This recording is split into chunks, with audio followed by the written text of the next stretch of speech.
Good morning, guys. Look what I brought today. Can you guys see what's inside? That's right, they're jelly beans. Your challenge today is to convince me to give you a jelly bean. Can you guys think of any ideas?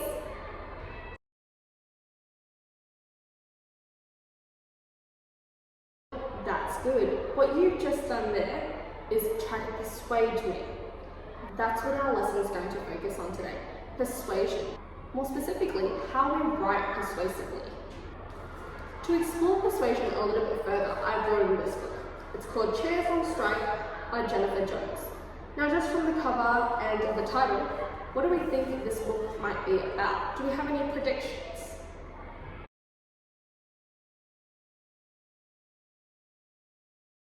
That's good.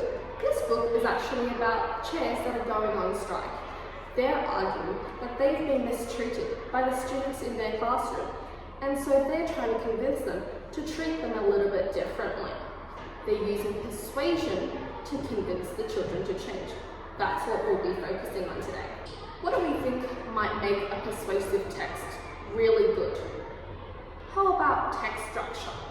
In persuasive writing, there are three really important parts. There is the introduction,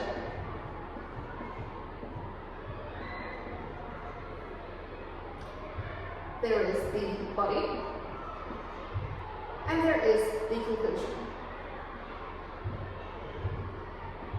What are these though? What goes in it? Our introduction is the paragraph where we write our statement. I believe I like jelly beans. In our body, we have our reasons.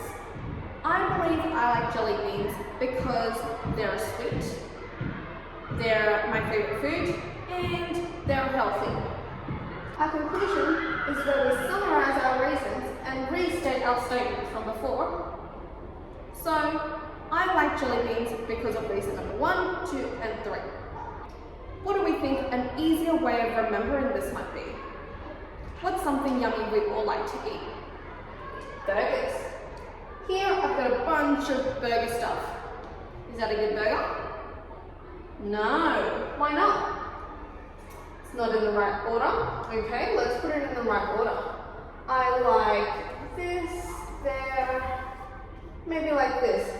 Is that a good burger? Okay, can I get one of you guys to make a burger for me, please?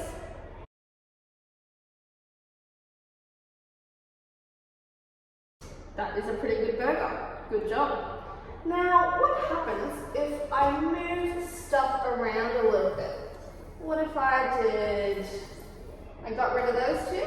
And what if we did it like that? Is that still a good burger?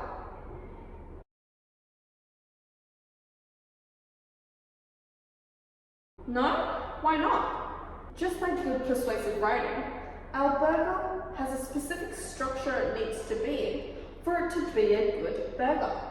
So let's fix that.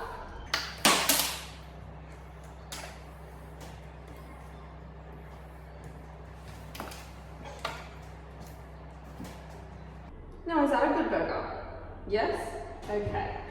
Just like our burger, where we have a specific structure, our persuasive writing also has a specific structure we need to follow. Let's look at it like this.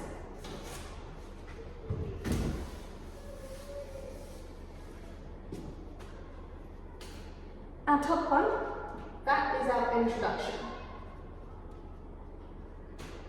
All our topics, those are our body paragraphs. Those are all the reasons why we are supporting our argument. And our bottom one sums it all up and is our conclusion. Can we remember that? If we are missing any of these parts, it makes our persuasive writing not as strong. Our argument is not as strong. Just like if we remove parts and rearrange parts of the burger is not as good, it's not as tasty. Now that we understand the importance of text structure in persuasive writing, we can start our book.